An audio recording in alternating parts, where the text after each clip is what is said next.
currently exist. You know, if you've also been to phase 5 where it's fruiting, the mill is operating. What would you say about what we currently have and what the future of the project holds to both people who have keyed into it and those who are going to key into it? Good evening, everyone. Can you hear me clearly now? Yes, sir. We can hear you very clearly. Okay, good evening, everyone. Thank you, Mr. Shidera. And yes, I've been to all the, first of all, I want to say that investment in oil palm is not something that you can make a loss on. People have been into this over time. And I was reading something about Presco this morning, and they were acquiring other plantations. If it's not profitable, why are they acquiring the same palm oil business? So other investments, other businesses, other companies into palm oil, which are doing better over years, 70 years, as Mr. Rotimi has just said.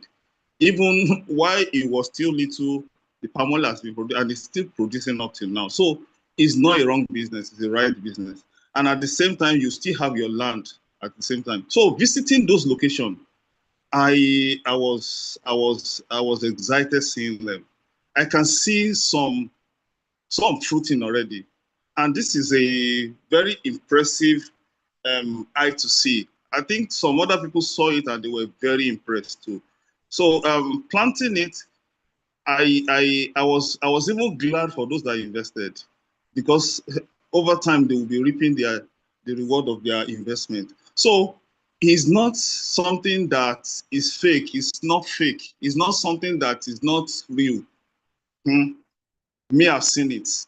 I saw where the milling operation is going on. I saw the fruiting. I saw those ones that are being planted. I saw the nursery. I saw everything firsthand. And this is real. This is real. And at the same time, you cannot make laws on it, because this is, first of all, is your land, as it has rightly been said. Then the second thing, you are making income on this land. Some of the ones that are planted are fruiting. Some of the ones that are just being planted are already doing well. So this is a very good business. This is a very good investment that you already have, and I can rest assured that you are not making a mistake by investing in it.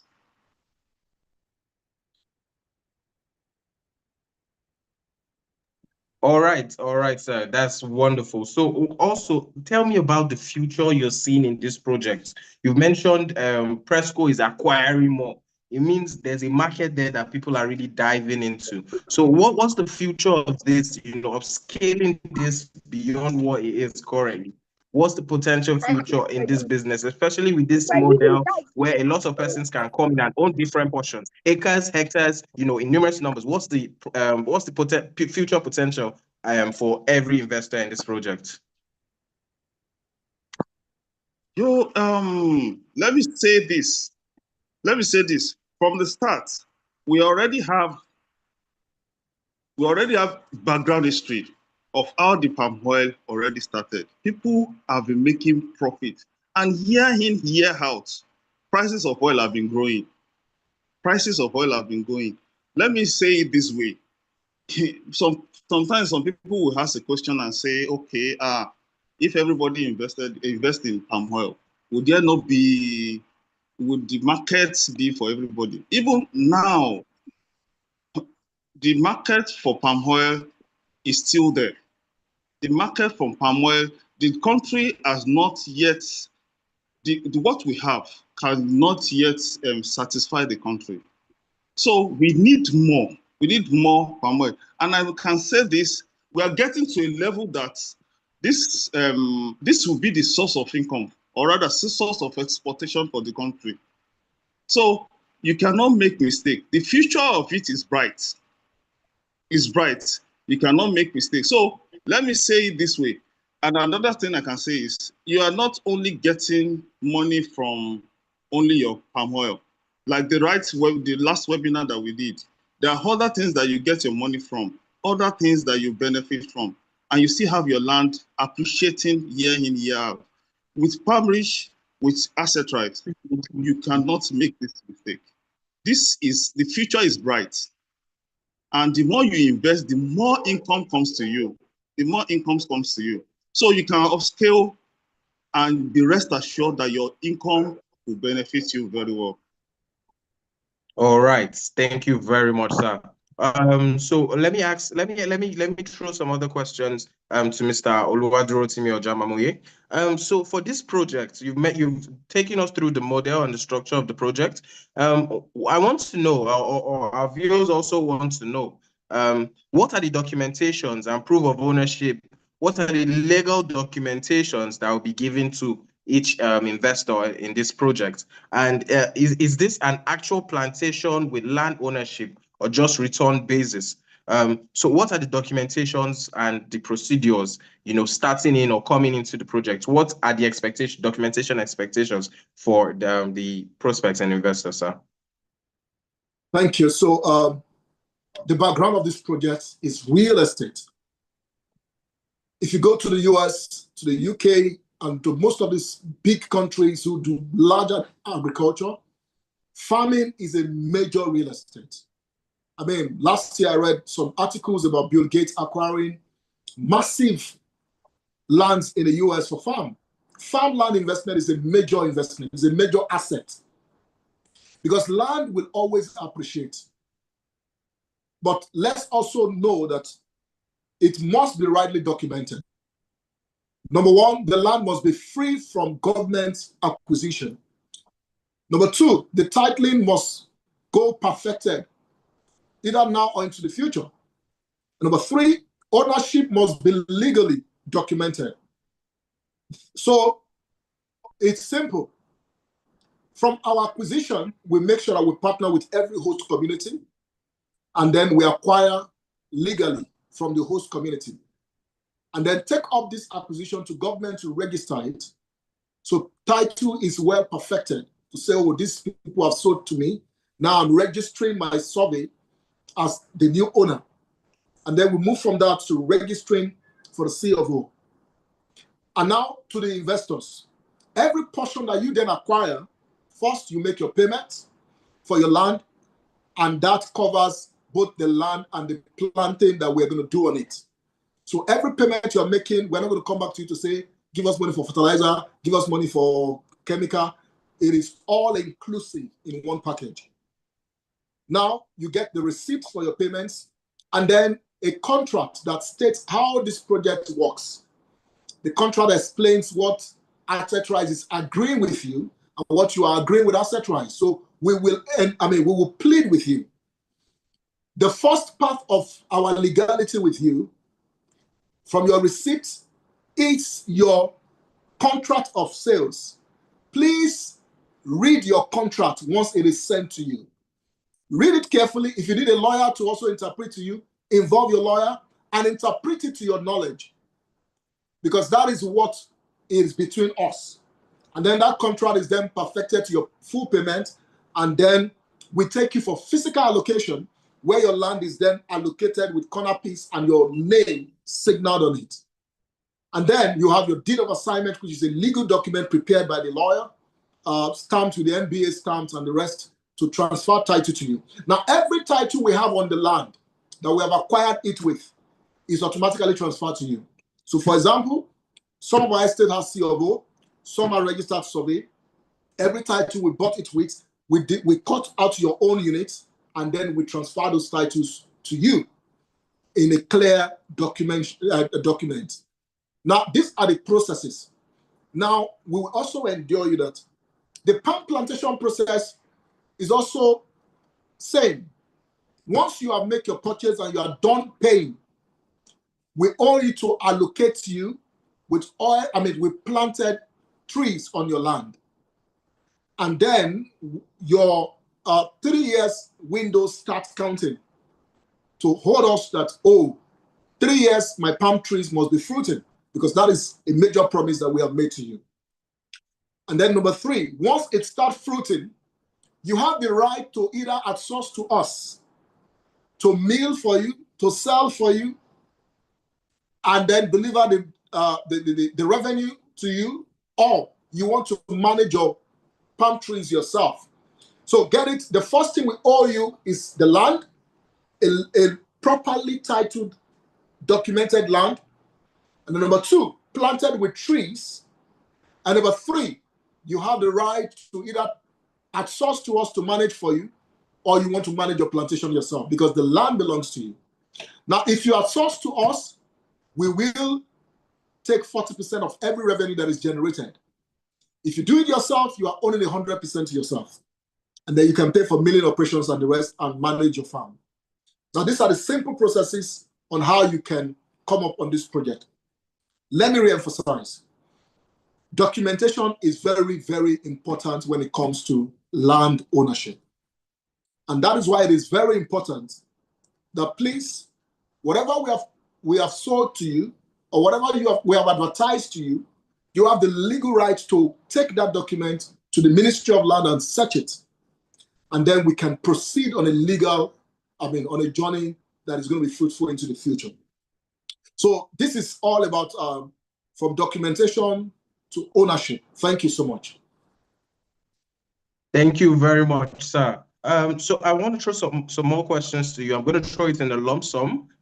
So I want you to just answer all of these questions together so that we can also move ahead because of time. So for someone coming into the project, what is the minimum investment I can get? Do you have a limit to what I can acquire? Or do you have a minimum, or do you have a maximum to what I can acquire in the project? And also, do I need to pay all of this at once, or is there a payment plan that I can adopt to achieving my investment goal? And also, can multiple people co-own land?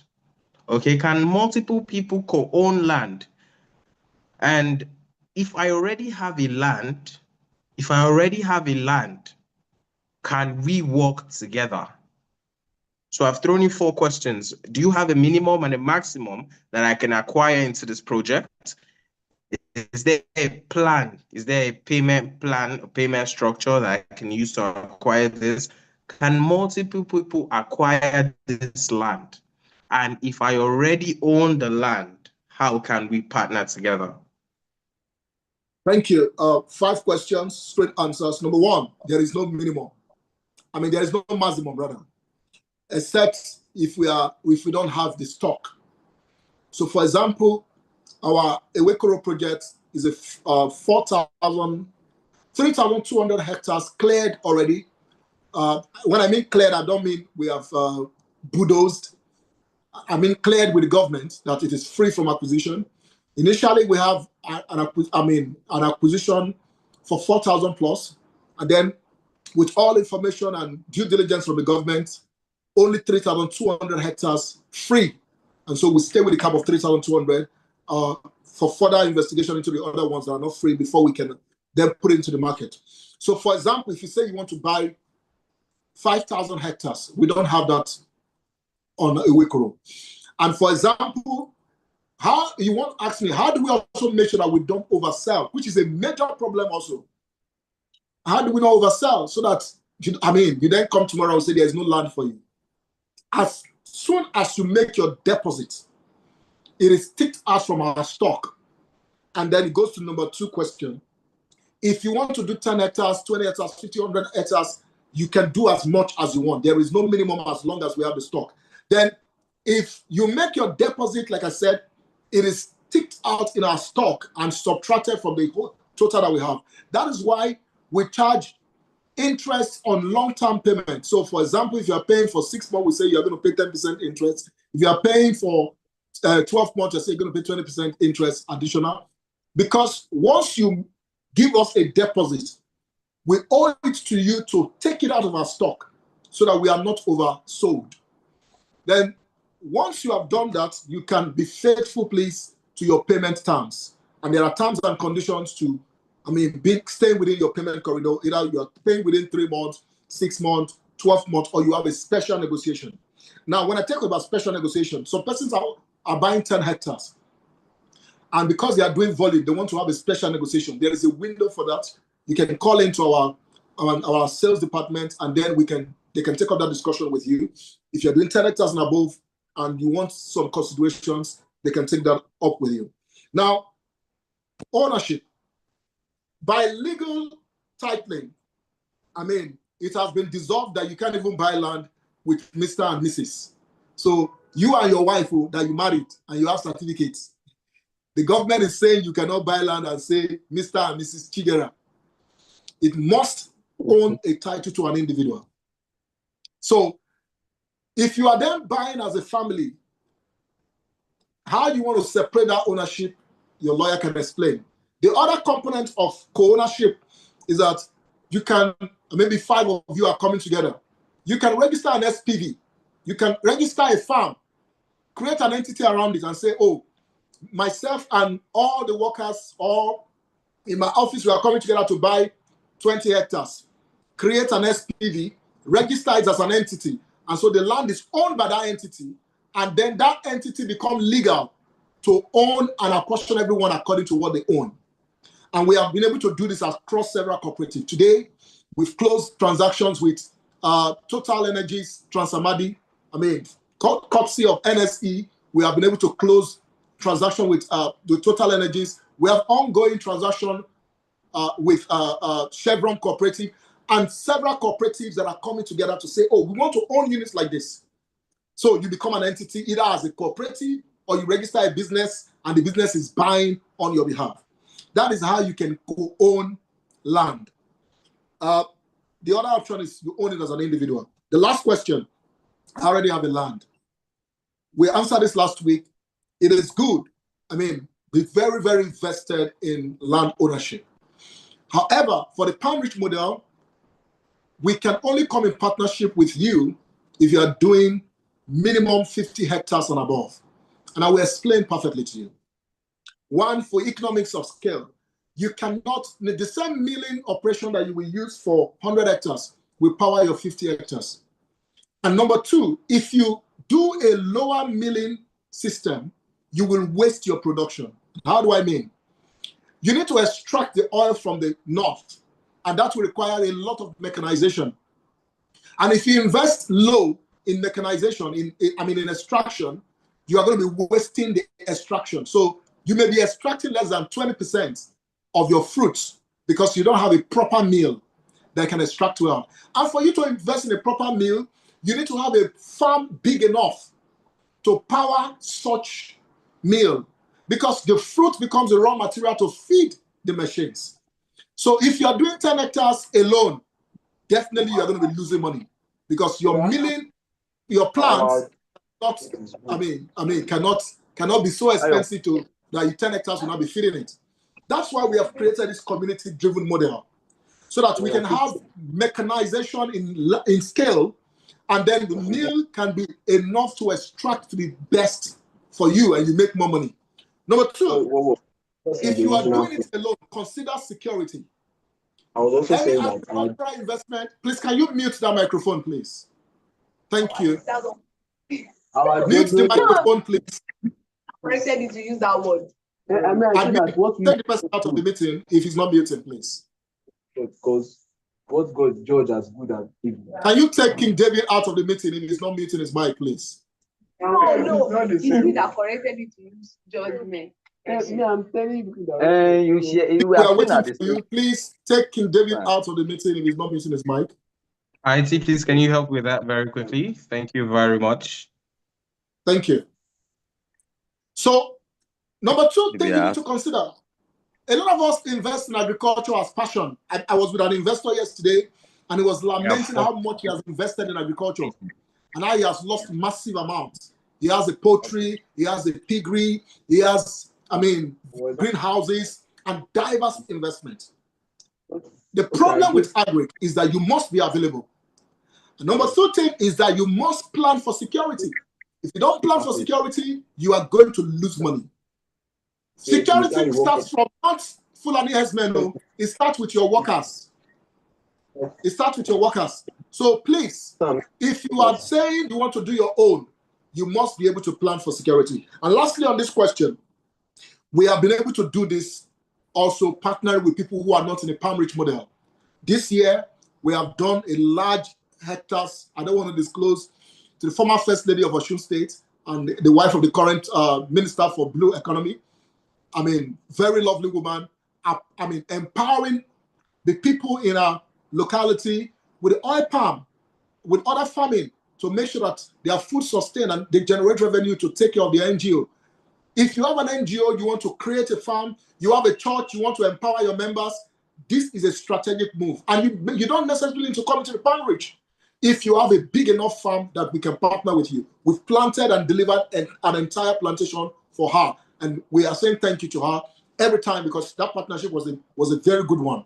We have also partnered with top bankers in Nigeria, creating from scratch to end of their own farm. And so we can do this in partnership with you, but you must consider and tick all these boxes: security, milling, and every other factor that you need to take. Thank you so much.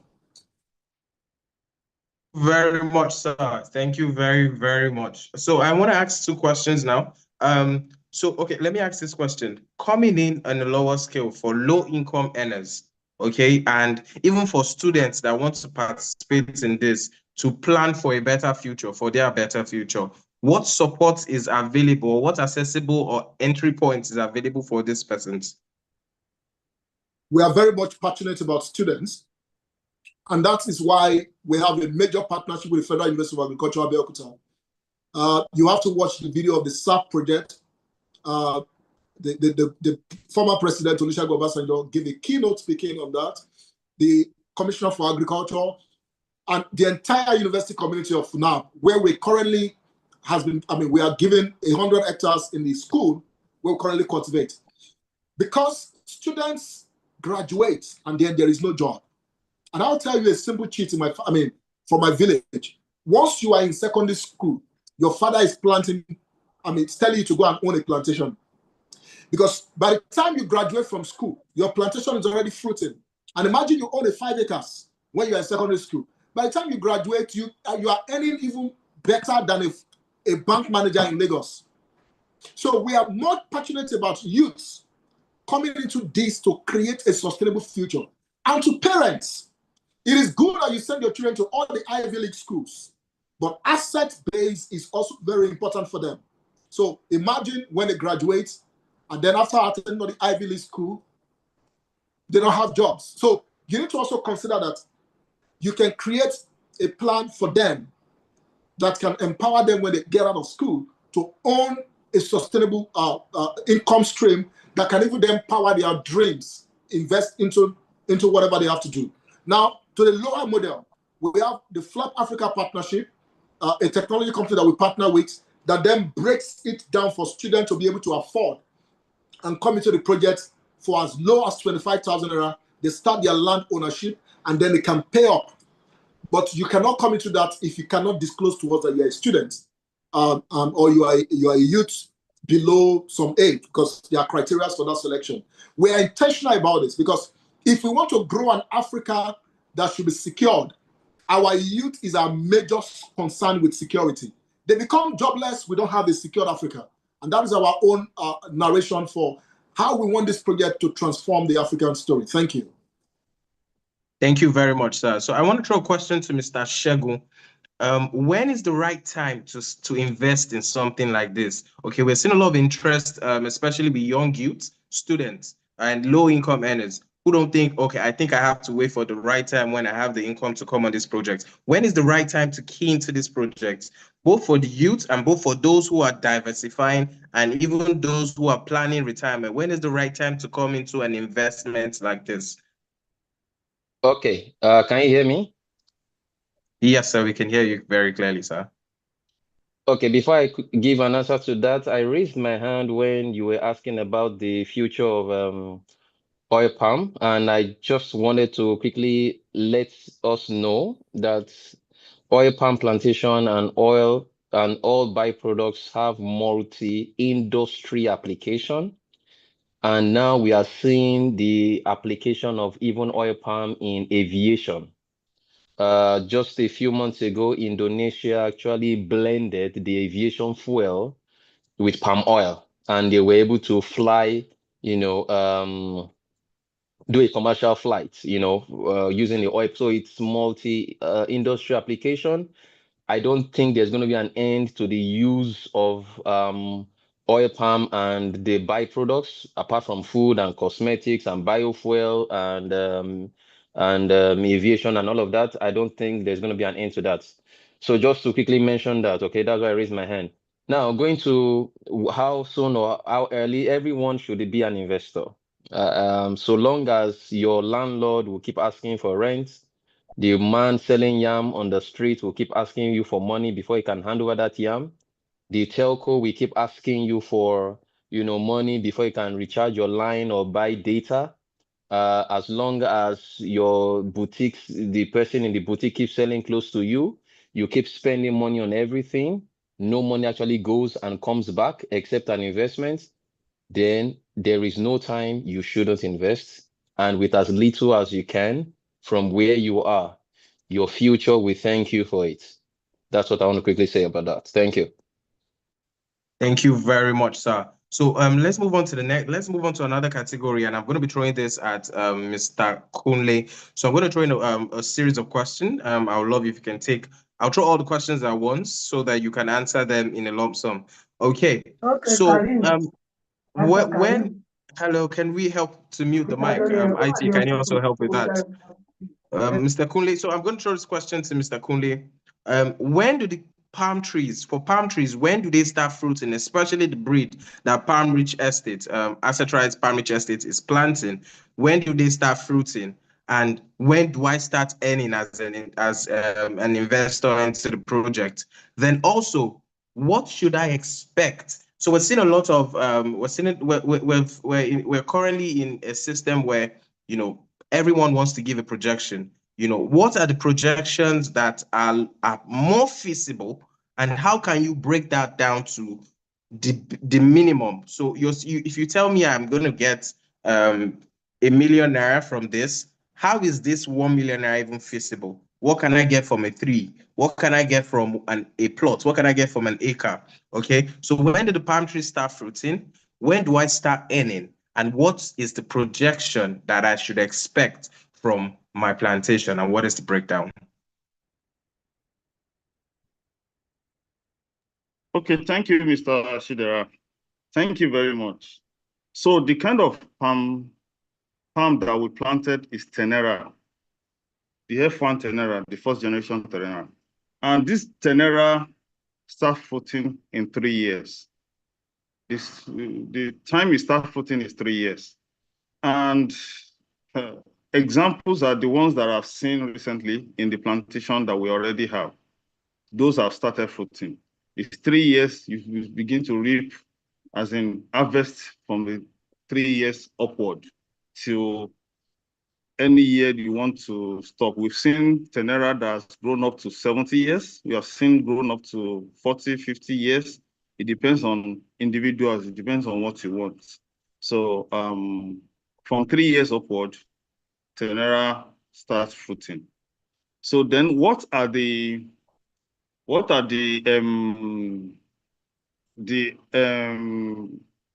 approximate amounts, projections you can be getting? Okay, if you can say this, first of all, it has several factors, as Mr. Rotimi has rightly said. Processing, which we Asset Rights has planned for very good processing structure, and also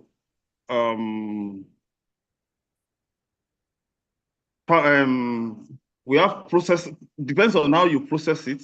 Then let me put it this way. Okay, let me say from 1 acres, you can be talking of around 2 million, 3 million. But it's still depending on your production. You understand? And the kind of breed you have. But for our own, you'll be talking of 2 million, 3 million projection. All right, sir. So 2 million, 3 million. Can I just Yes, chip in sir, a bit? Yes, sir. Please go Okay. ahead, sir.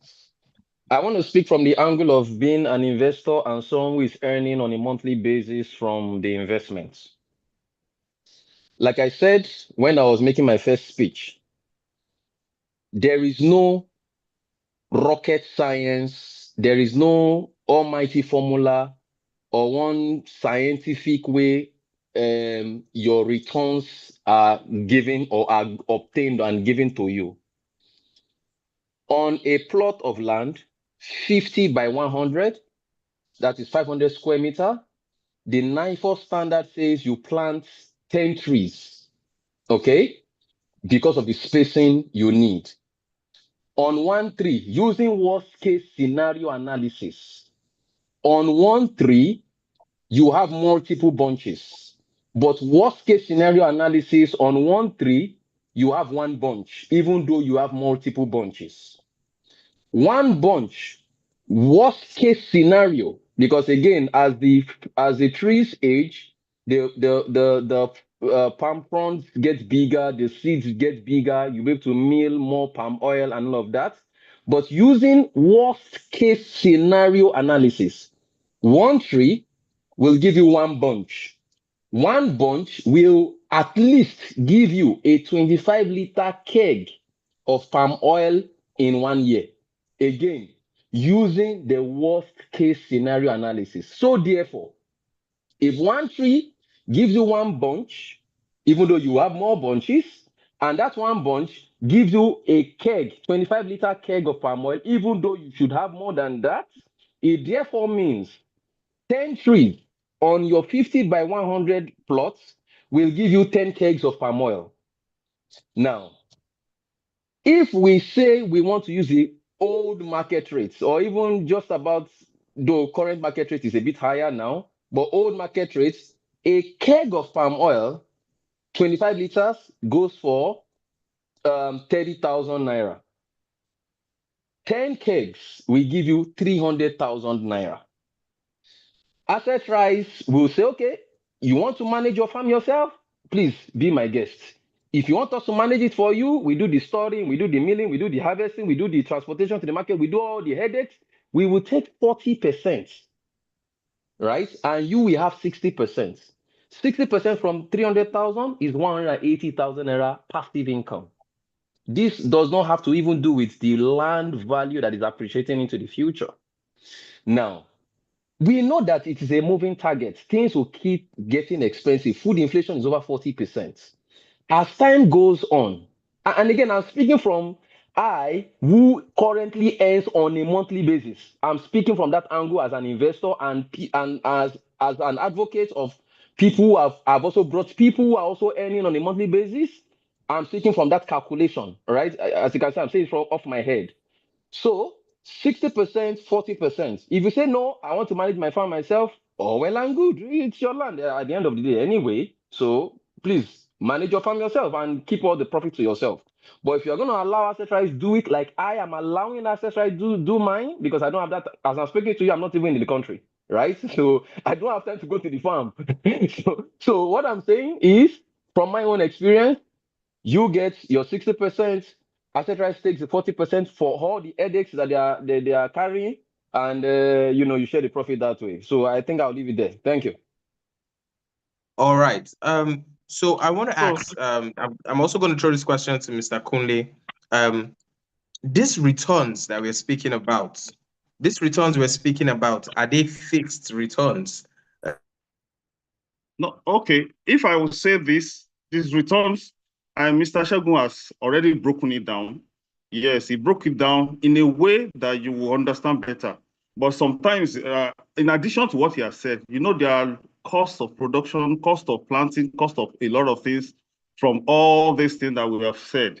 So it depends on, because he has broken it down about 60-40% for management of assets. The asset price, managing it for you, if you invest in it. So there is still cost, a lot of cost goes into it. A cost of production is there, cost of clearing, cost of all that.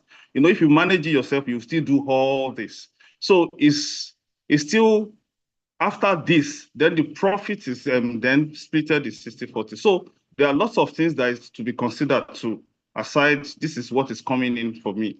But at the same time, they will manage it very well for you. There's cost of clearing too, because this is all the things that you need to get people to do for you. Cost of production. If you don't produce well, you cannot get the correct extraction ratio. That means you won't get what you need to sell, as in, if you're not getting correct extraction ratio, that means if you're supposed to produce 2 kegs, you will be positioning maybe half a keg. You understand? So it depends on all that, but asset tries have the full capacity to do all that.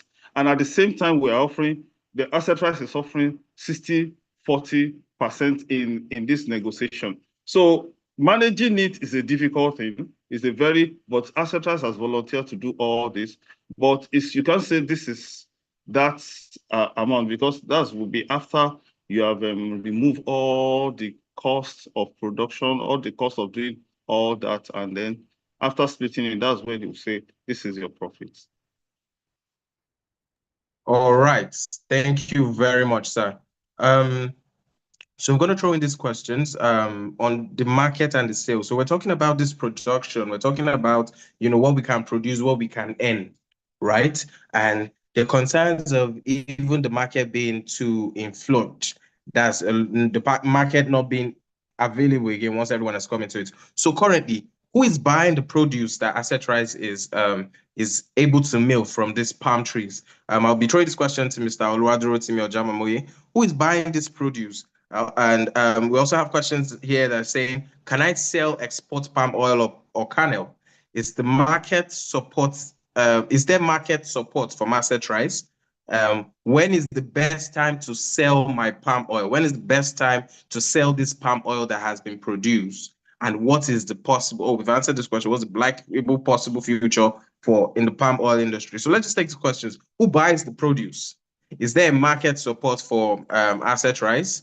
Can I sell export palm oil and kernel? And when is the best time to sell palm oil? Okay, thank you so much. Very brilliant question. We are going to answer all questions coming in online. Mr. Tunde, we can see your question. We're going to take a little bit of this now and then go back to those live questions that are coming in. However, we've planned this program and collected over 236 questions that was asked at the last meeting. And that is why we are taking time to answer those questions. And I want also plead with every one of us, please, this is an official platform. This is a legal platform. Don't insult anybody on this platform. I saw someone throwing something that, please go and manage it yourself, blah, blah, blah. Everyone here is respected, and please, we don't want any form of insult. If we see you throwing any sort of insult, we're going to delete it from the program. Please, let's be very corporate about this. Thank you. Now, the market for palm oil is wide and big. The global demand is always rising. The projection from now to 2030 is that it's even going to grow higher. And so let me talk about the forces that are making this demand. Number one, over 50% of every product in supermarket shelves have elements of palm oil in them. That is a research by the World Wildlife Funds in the United Kingdom. Number two, almost or a wider number of African families globally and even international communities consume palm oil every day. So I want to ask you a sincere question. Have you eaten palm oil today? It is almost a 90% yes from almost 90% of us. Because you brushed your mouth today, there is palm oil in that element. You use lipstick for our ladies, our sway ladies, and all our mamas. You've used lipstick today, there's palm oil in that product. Your hair cream, there's palm oil. Almost your chocolates, there's palm oil. Most of your pastries, there are elements of palm oil in them. So you can imagine that human population keep increasing. So from cosmetics to pharmaceuticals to every kind of industrial usage, biofuel and all, the usage will keep increasing because human population is increasing. And palm tree produces the highest volume of oil in every plant globally. Soya beans and the rest, they produce oil, but palm oil has the highest oil producing content. Now, let's also understand that in Nigeria, for example, we have a deficit of over 1.3 million metric tons that we can supply. So Nigeria still has, import palm oil. Over 350% of palm oil consumed are still imported. mostly by industries. This is a gap that we can feel when we come into this project. So from companies like PZ, Unilever, and more of them, they use palm oil in most of their production. From your vegetable oil, I mean, we call it Ororo and the rest. Most of the Ororo you buy are produced from palm trees. The palm kernel oil is extracted into vegetable oil. I mean, some of us may not know that, but definitely you think, oh, your Ororo is groundnut oil. Nah. Most of your Ororo, I can tell you that a larger portion of the Ororo in the market are extracted from palm kernel. So you see the large demand. Now, palm oil from history, since the day I was born, you don't produce palm oil looking for buyers. You can quote me wrong anywhere. Buyers go after the palm tree farmers. Right now in my village, you will see almost every day women from Lagos carrying kegs, going around from bush to bush, from hut to hut, looking for palm tree farmers who they can buy palm oil from. I have experienced that all through my life at home, and even till date, it's still happening. The demand is always higher. And by the fact that also that the palm tree is a seasonal crop, it has the peak period, it has the off-peak period. Now we are in the off-peak period. The palm trees are not as producing as they will in the peak period. So there is scarcity. And when there is scarcity, the demand will not stop and the price will keep rising. So we can witness as a date, a keg of palm oil in Lagos State now is 55,000. But let's go back again to milling and extraction, like Mr. Kule said. A 4 liter of Okumu oil, Banga oil, is sold for 25,000 naira. I was on a call with some international investors yesterday in Canada who were requesting for some tons of palm oil. And then they told me, oh, we have Okumu and the rest. But Okumu, 4 liters of Okumu is 25,000. It means that a 25 liter of Okumu of Banga oil is 150,000 at a date. More expensive than your barrel of crude oil. I did not say by your barrel of palm. I did not say that your barrel of petrol. It is more expensive than your barrel of crude oil, the entire crude oil. A 25 liter of palm oil as a base, well refined, only palm oil, well refined. I'm not talking about the palm kernel oil now. Well refined is more expensive than your barrel of crude oil. And that keep going on until you get to November, October, November, when the scarcity will be at its height, and a keg can sell for as much as it can, because the demand will still always come. So if you ask about the market is always there. And I told the investors yesterday, you want this metric tons in volume, we can supply you. We don't have to supply you, because every copper of oil we have right now, people have already booked it. We are only waiting for the right time to supply. People compete to even book.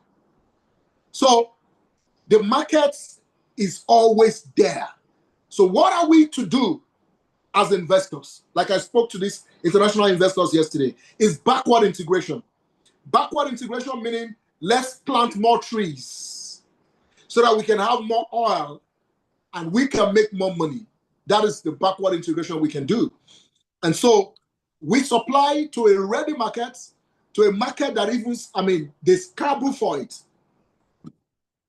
And if you want to compare this to other agri, aside cocoa, cashew, these cash crops that are well demanded abroad, globally, if you do plantain, pineapple, and other crops, it's very, very good. We all cannot do palm oil.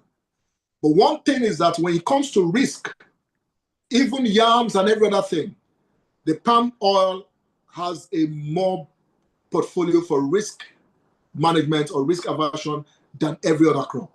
And that's why it is a very sustainable business. And why do I say risk aversion? You can store your oil for more than 1 year and it does not, nothing happens to it. You store it for more than 1 year, yes. We started with palm oil 2018, 2017. We will buy from all the local farmers and store. And we will make over 100% profit from just buying to store. You're going to pay me for that Ojuro I'm giving you. That is another market. But the truth is, it depends where you're going to see the farmers who will sell to you. So the market is always there. Thank you. I can go on and on and on.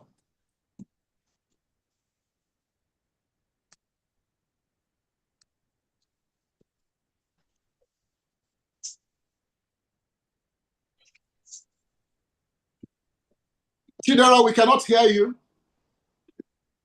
Okay, so sorry about that. Thank you very much, Mr. Oluwadurintimi Ojamamoye.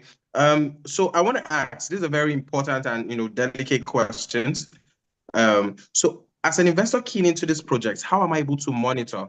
Okay, you've mentioned that yes, I own the land and I own the plantation on this land, but how am I able to monitor that operations that being activities are going on this plan? Monitor my portfolio with Asset Rise Limited with my Palmrich project. How am I able to say, oh, this is what I currently own, this is how it has appreciated over time, and these are the updates coming in?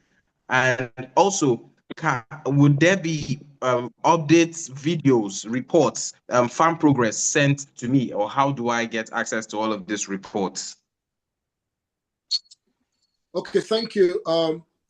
The structure we have created with the Palmrich project is a structure that we can present anywhere in the world, because we have considered global standard in creating whatever we are currently doing. And I've boasted about this always, and I will say it again. I have presented this twice at the UK House of Lords. We currently have international investors after that presentation in the UK House of Lords who are powering one of our agro-smart city, precisely the Adodo projects, in terms of infrastructures. And for us to scale that presentation, I can tell you have gone through a lot of questions, from risk to everything, to even getting the state government. That was what forced me to go to the Ogun State government, to getting the state government to say that, oh, we are aware of this project, and this project is practical in our state. So let me say that monitoring is practical. It is practical and simple. You own the farm. Whatever you own, you can come there. That is why it is real estate. It is real. It is not crypto. It is not Bitcoin. You can come live to the land, see your corner piece, inspect your trees, if you are free to do that. And if you're not free, you can send family and friends. Oh, please let me check. I own such and such in this place. Please book an inspection with Asset Rise and tell them you want to see my land. So we can take you live to your land to see. And also, the corporate governance structure of this project, from Asset Rise to the Palmrich tribe, makes it structured in a way that reports are given every quarter. So the Palmrich tribe is a different entity from Asset Rise. And who owns that entity? Palmrich tribe. It is owned by the landlords of Palmrich Estate. And the Lagos State Ministry of Trade, Commerce and Cooperative is our umpire on this. Meaning it has a legal structure that is democratic, that can even say, oh, Asset Rise, you are not managing this thing well. We don't want you to manage our farms anymore. It is as much as that. So then it has a board of trustees who have their own team in technical capacities to say, we want to audit every of your operations, because report is given quarterly, even to fertilizer application, to the health of the trees. We give reports every quarter. And we want to solicit that as much as you have keyed into the Palmrich project, please ensure that you join the Palmrich tribe. Please ensure that you join the Palmrich tribe for updates. So these updates come quarterly. You see everything happening in the estates, and then you can also come live by yourself to see and witness what is happening in any of our estates. So this is how we ensure transparency in monitoring and giving updates. And lastly, when it comes to selling your products, it's your products. It's not Asset Rise products. We don't determine the price. The market determines the price, and you can confirm the price and tell us to go ahead and sell. So it's also happened in the tribe that when we are to sell, the R&D department will give the market report to the tribe. So, oh, a keg of palm oil is now 100,000. I'm giving an example. Don't quote me, please. It's now 100,000. And then, oh, It is October. The R&D will tell you this will be the best or the highest appreciation for the year before it starts declining because new fruit will start coming out. Can we go out and sell? And then the tribe will vote and say, go out and sell. And who is the tribe? You. So if you don't give us that go ahead, we will not sell. And we cannot come and tell you, oh, we sold for 30,000 when oil is 100,000 because every due report must be given and you are completely in control of whatever happens with your farm. Thank you. Thank you very much, sir. Thank you very much. So I'm going to take two last questions before we move to the questions that we have in the chat box. I can see over 100 questions already in the chat box, but let's just take two last questions. Then we move on to the chat box. So one of the questions is saying, who is the team in Asset Rise Limited? Is it just Mr. Rotimi? We've also seen Ms. Rokiba, the legal officer today. Who is the team? How many is this team behind the Asset Rise management, behind the Asset Rise project? Who are they? Can we know some of these persons? What's the number of persons behind this project? So thank you. Asset Rise is not a one-man business. It's not. That's also we should consider. Okay. For every business that you're investing in, you need to know the legal structure of the organization. Asset Rise is a full registered limited liability organization. We have a board of directors and over 7 of them. The chairman of our board, which you also know, I mean, they're presently on the website, Professor Rotimi Olatunji, and the BOT chairman, engineer Olutokumbo Yenuga, who is the BOT chairman for the Palmrich tribe, and our BOT chairman for the Asset Rise Holdings, Dr. Ngozi Anyongu. And these persons that we have mentioned, they are all professionals to the core. For example, Professor Rotimi Olatunji is a renowned professor with the Lagos State University.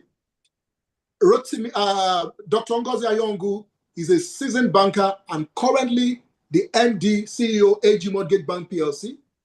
And then you have diverse range of directors from home and abroad. Mr. Shegwade, who just spoke, is also a director and he's well vested in investments. We can go on and on and on with the portfolios of our investors, but you can, for the sake of time, go on our website and read more about the portfolio of the director. It's not a one-man business, and these directors ensure every legal structure in the organization is functional, to auditing, to reporting, across board, from the Palmrich to the Asset Rise itself to the holdings. Everything is in a legal entity, and it's not Rotimi, it's not my business. I am the group managing director, a staff of Asset Rise, and tomorrow I may not be the group managing director. The board can decide to appoint another group managing director. So I am not the owner of Asset Rise. And also, let me state that in terms of key man risk, we have built an organization that is not dependent on a man. Currently with over 100 staffs who are functioning in a different capacity and who can tell you A to Z, especially the Palmrich project team, they can tell you A to Z about everything about the estate because it is well detailed to everyone.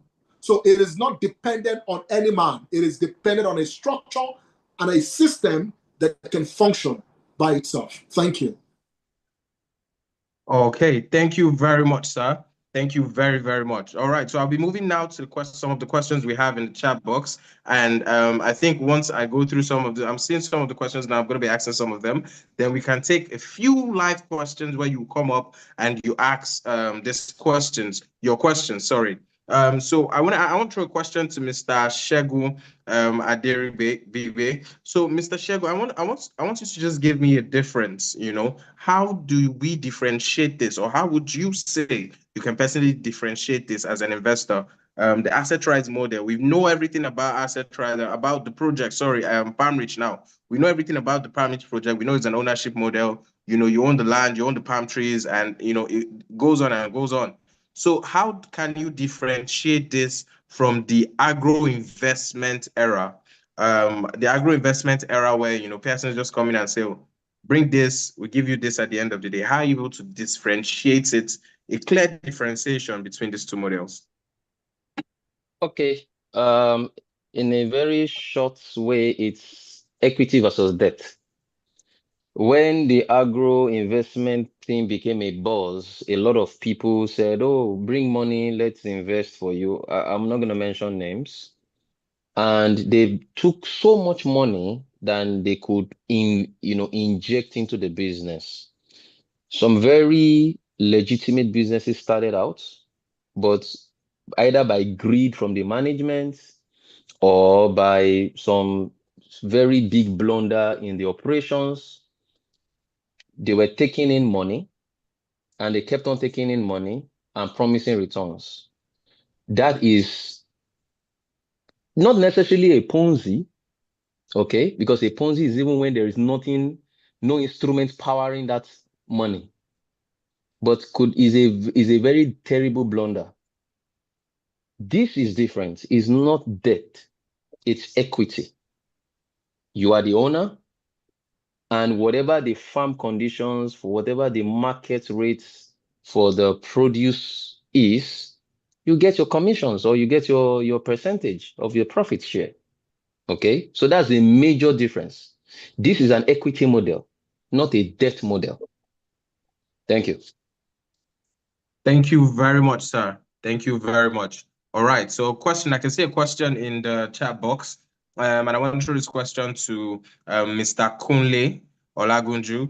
It's saying, aside the gestation period for the oil palm plantation, what can be intercropped? What can be intercropped between these palm trees, and how is it also possible to intercrop? You know, you're planting palm trees. How do you want to intercrop on the land, and what can you intercrop? Mr. Kunle, please, we'll take you now. Okay. Okay, yes, there's possibility of intercropping based on the permission of the people that owns the plantation. You know, they bought it. So with their permission, intercropping can happen.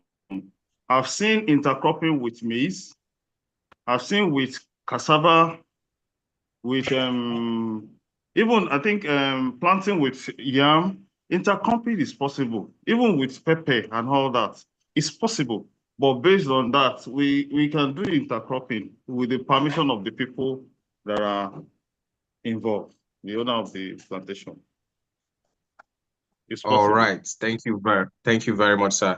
So I can also see a question here that says, in the case of a natural disaster, what is likely to happen, and how does this affect the yield of the plantation? I also like to throw that to Mr. Kunle, sir. Okay, in natural disaster, for example, if I can say, first of all, I can say some of these plantations are insured. So that one is insured. That is one. Then two, the second thing I can say is it depends on the natural disaster. For example, wildfire. Let me give an example of wildfire. Palm trees are very resilient. Sometimes when I've seen palm trees got bumps, and in 1 or 2 years, they come up again. As long as the root is still standing, palm trees is very strong, and it can still withstand a lot of things. I've seen some that have withstood fire and other things. But if you can't withstand that, I think some can be replanted. But if it's big enough, it can withstand any natural disaster. It depends on which one of the natural disaster you're talking about. All right, thank you very much, sir. Let me So make quickly, Chidera. all right, go ahead, sir. Thank you. So for every business, risk is something that should be very, very considered. And that is why we have insurance on this plantation. Despite the trees being agile, this is if not the toughest tree that you can talk about in terms of cash crops. Like Mr. Kunle gave an example. If fire gets into a cocoa farm, that's the end of the cocoa farm. If fire gets into a palm tree farm, I have witnessed fire burn a palm tree farm. For example, our phase 3 in Ekpe, we were trying to burn some bush to replant, to plant some area, and then it burnt some sections. And by the rainy season, all the trees are grown back. So it is something that is very agile. And I mean, talk about crucial natural disasters that you want to talk about. Flood. Flood is an addition to the palm tree because the water will help it to grow more and it does not affect it in any way. What other natural disaster can we talk about? Thunder strike. Yes. Thunder strike is destructive. It can cut away the head of the tree, but it's very, very rare. And in most cases, wind. I mean, you have seen a lot of wind issues everywhere. You get into a palm tree farms and the trees, almost all the trees are standing. These trees are very agile. So, but despite the eventualities, that's why we have an insurance backup so that we don't throw all our eggs to nothing in terms of risk that we cannot really withstand. So the risk path is measured, and we have taken some measures to ensure all our land, I mean, all our plantation against risk. But don't forget, no matter what happens to the trees, which is very, very rare, the land still belongs to you. And that is a component that the value is massive. I'll give you an example while I stop this from our Ekpe plantation. At 700,000 naira per plot, today a plot is 4.5 million, not by our own projection, but by the force of the market in that window. Adodo, you've been to Adodo, you were there when we launched it. It was a whole bush. But today, you've seen the government constructing the road from Songo to Benin Republic, and that is driving massive movement of people to that area.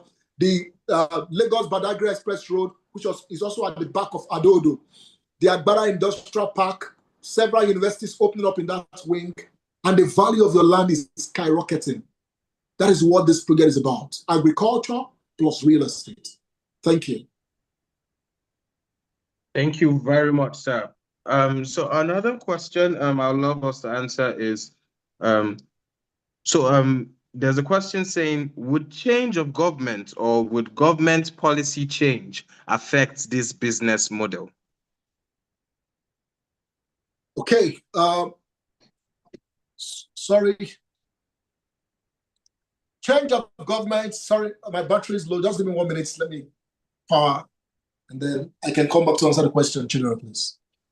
All Let right. me go for that. Let me go for that, All right, Chidera. sir. All right, sir. Thank you very much, sir. You can go on, sir. Everything that we do, we carry the governments along. We buy the land from the government or from the indigents. We regularize the documentation. Yes, will governments change? Governments will always change, but does that affect the policy? So long as they are doing something legal, there's nothing illegal in this model.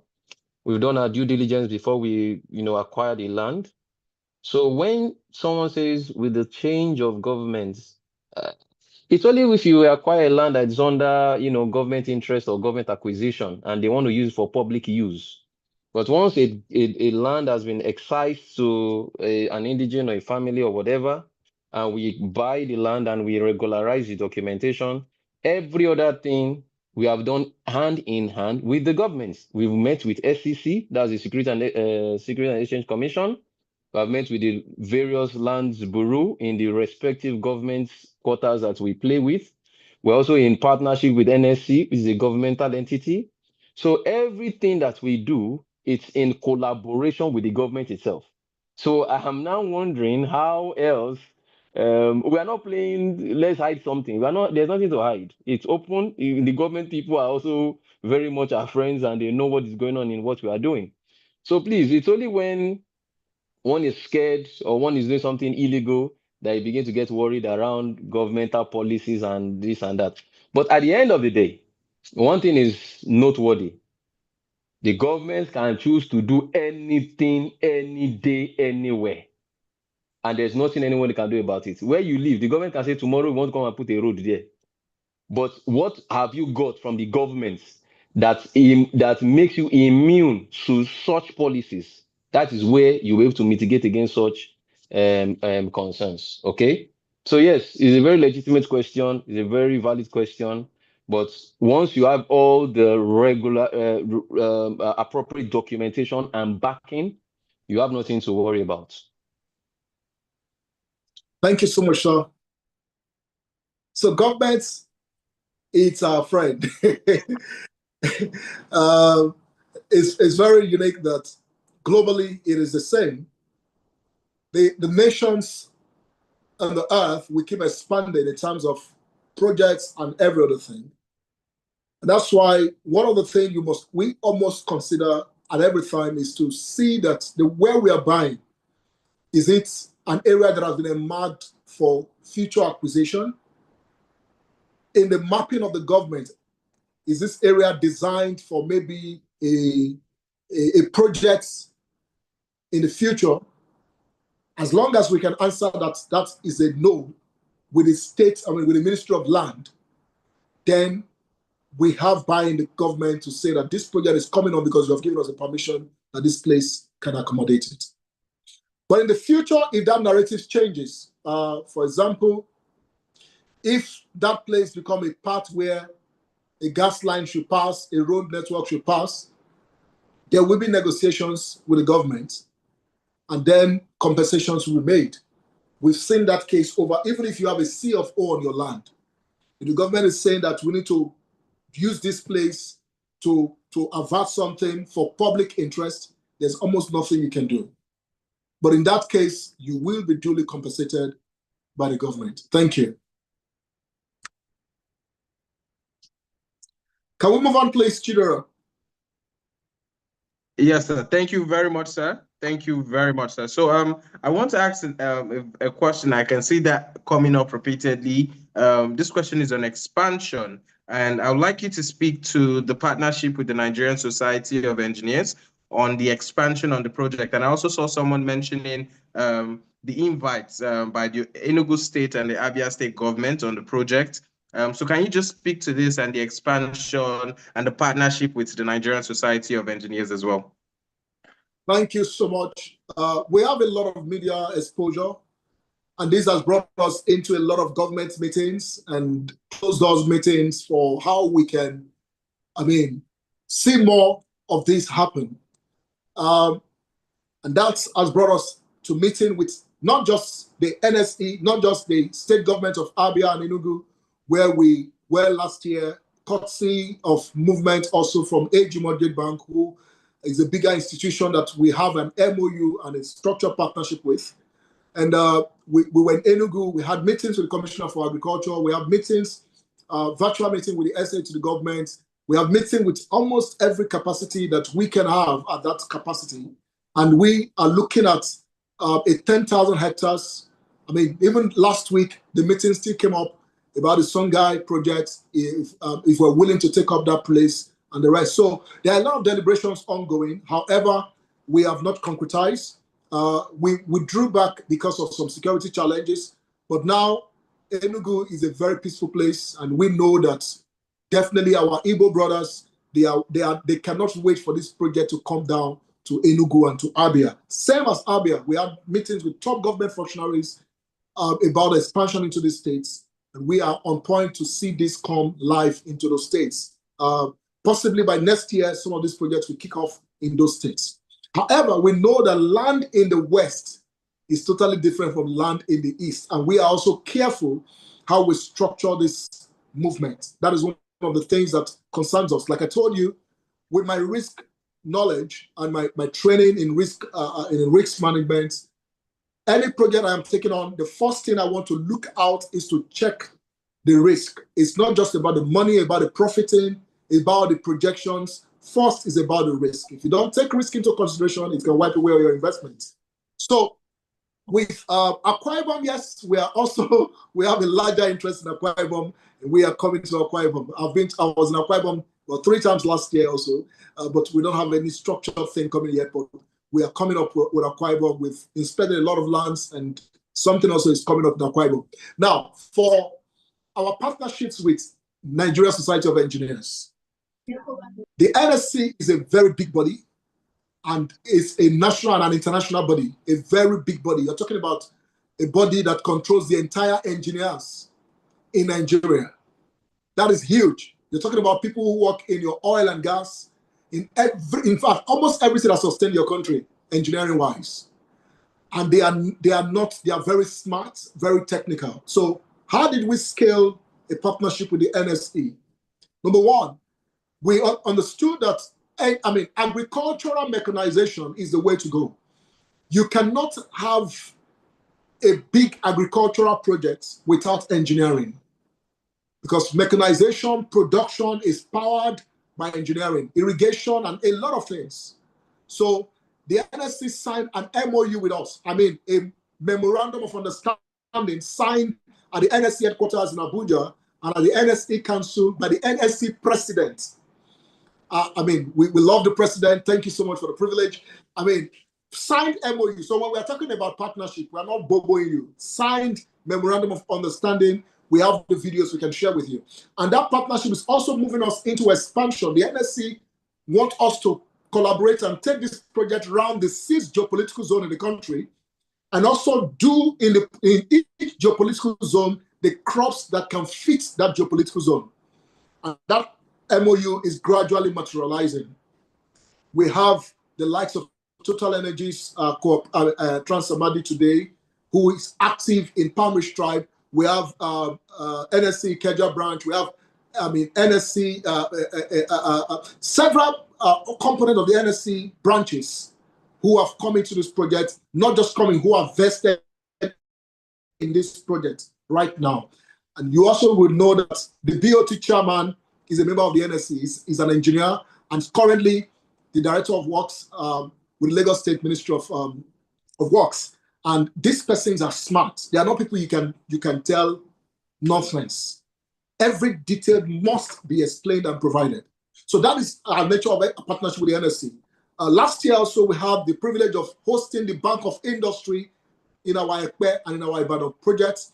And the Bank of Industry, from everything that they've seen, are willing to also bankroll our milling operation in Ekpe and expand our Ibadan plant, and also extend same to Adodo and other projects that are upcoming. That is how much also the government of Nigeria is willing to support agriculture. Sometimes the only thing we see is that Nigeria is not good, the government is not doing anything, but I can tell you a lot of things are happening. You witnessed recently the president launching 2,000 tractors for agriculture. It is massive, a lot of investment. You see the memorandum of understanding with Brazil for agriculture. The government is doing a lot in agriculture and they are willing to partner with structured systems. And we have seen that with the Bank of Industry coming up with the milling operation set up for the Palmrich Estate project. And you talk about the MOU with AG Mortgage Bank, a signed memorandum of understanding with a lot of details. We have a signed insurance package with mutual benefit insurance. We have a signed MOU with IITA, International Institute of Tropical Agriculture, signed MOU. We have partnership with Oxford Palm PLC, who is a major partner for over 6 years now.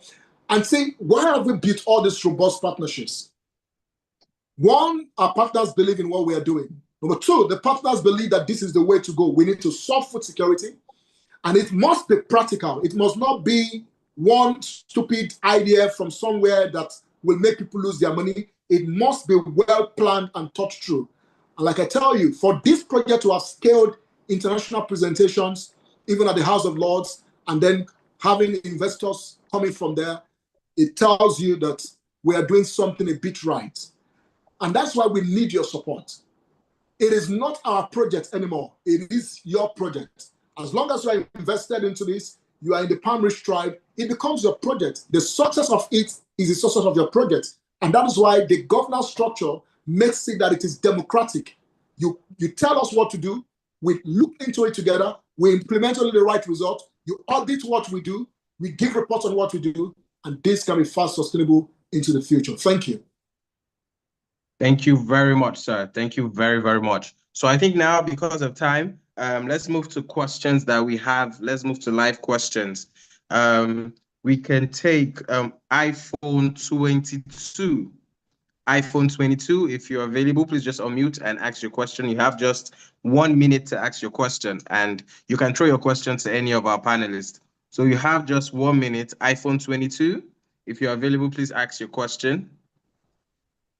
All right, I think his hand is down. While we are waiting for iPhone 22, please, Chidera, 1 minute. All right, sir, please go ahead.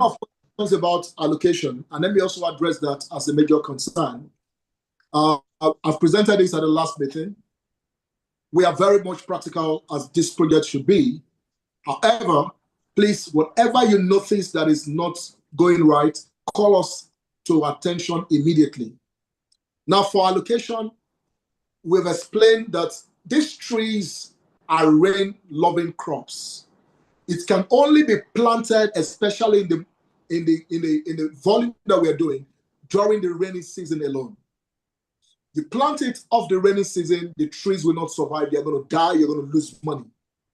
And that is why we take advantage of April to all the rainy windows to plant. And so every subscription that have come in, we collate and then we plant within this window. And we can make bold to say, and present to a large number of people, that there is no one who has subscribed to this project and has spent 12 months, 1 year, and has not been allocated. However, we know that a lot of allocations are pending that are supposed to be done, and we have given you our words. But for every pending allocation, especially those who have finished their payments earlier the year, 2-3 months ago, we have collected all this, and allocation has started since April. So the last batches of allocation will come, and we will conclude all the pending allocation between August and September 2025. And we are very much, assuring you that the trees don't start growing when they are planted on your land. The trees start growing from the nurseries. And so either you are allocated physically when you have completed your payments or not, your trees are already growing. So we move your trees to plant them. They are cauterized with the soil and then the spring. And that's why you have, I'll share videos with us. We have trees already even fruiting from the nurseries. That's the wonder of the Tenera breed. Trees already having fruits from their nurseries. So we raise the nurseries and then we move the nurseries to plantation. So please, I am pleading with you, every one of us who are awaiting allocation, in my capacity, pleading with you that you will be duly allocated between August and September. Chidera, mute your mic. You will be duly allocated between August and September. And for those of us who are rushing to payments now, we can also still reschedule you. And we know that before the year runs to an end, before the rainy season comes to an end, most of us who have paid up will have been duly allocated. Thank you so much for allowing me to say that. Thank you. You can go ahead, Chidera.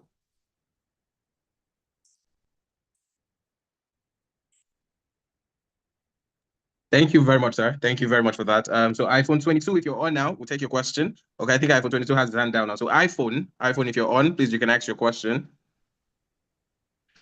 All right, I think iPhone also is not available. Jay, can we have your question, Jay?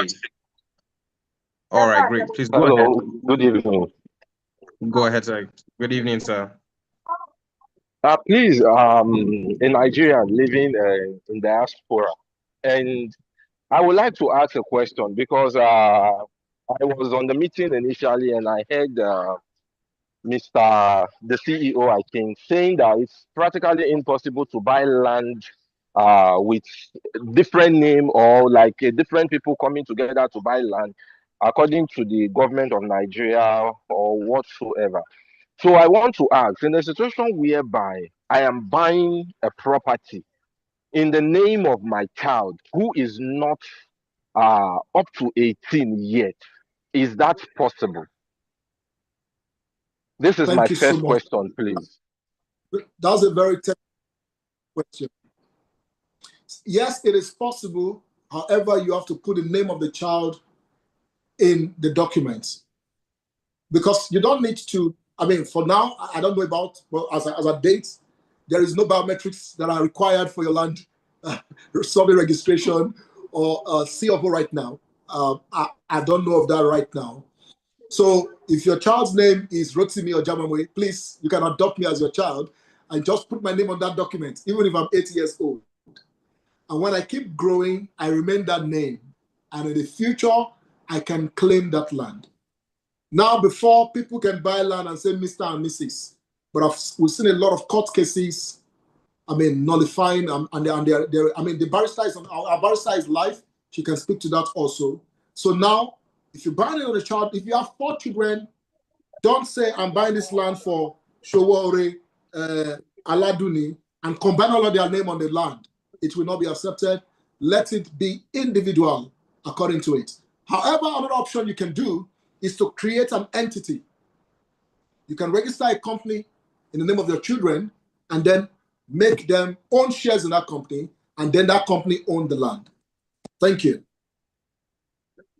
Okay, All right. please, Thank you.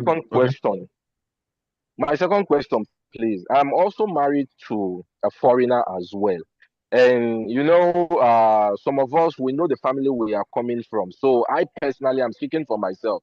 I am buying properties in such a way that I want to secure my assets for my wife and for my children, because I do not want a situation whereby tomorrow when I close my eyes, my family are fighting over the properties I have suffered with my partner to acquire. So a situation whereby I'm also married to a foreigner and I am buying properties and I am putting it in her name. Is there any problem to that? Is it okay? Thank you. Barrister Tosin, are you on? Are you live? Good evening, sir. I'm live, sir. Please respond to that question, please. It's beyond my pay grade. Thank you. Yes, sir. You can actually get a property in the name of your wife, but the implication is it is your wife that owns that property because it is going to be in her name. Also, you can also buy a property in the name of your children. The age does not matter, but the implication is the property belongs to the child. That's just the legal implication of all of this. Whoever's name is on the property is the owner of the property. So it means in the future, you can't come back and say, unless your wife is not aware and you came back to meet the company that you want to change the name for whatever reason to your name. But as long as it is your wife's name that is on the property, the implication is it belongs to your wife. It means you got it for her. She's the owner. Same thing applies to your child or your children. Thank you, Okay. Barrister. Thank you very much. Thank you very much. Same thing. You can buy properties. You love your family. I can see that. You can buy properties in your own name and then put it in your will documents who you are willing to transfer them to. It's simple. So to avoid every contention, buy them in your name. Then let your will spell it out, who you are portioning the different properties to. Thank you. Okay, thank you very much, sir. Okay, please, thank you very much. To you. Thank you very much, Mr. J, for those very intelligent questions. I'm sure a lot of us on here have also learned from that. So we can have Mr. Kabiru Olasupo. Mr. Kabiru Olasupo, you can unmute and ask your question. Good afternoon, ladies and gentlemen.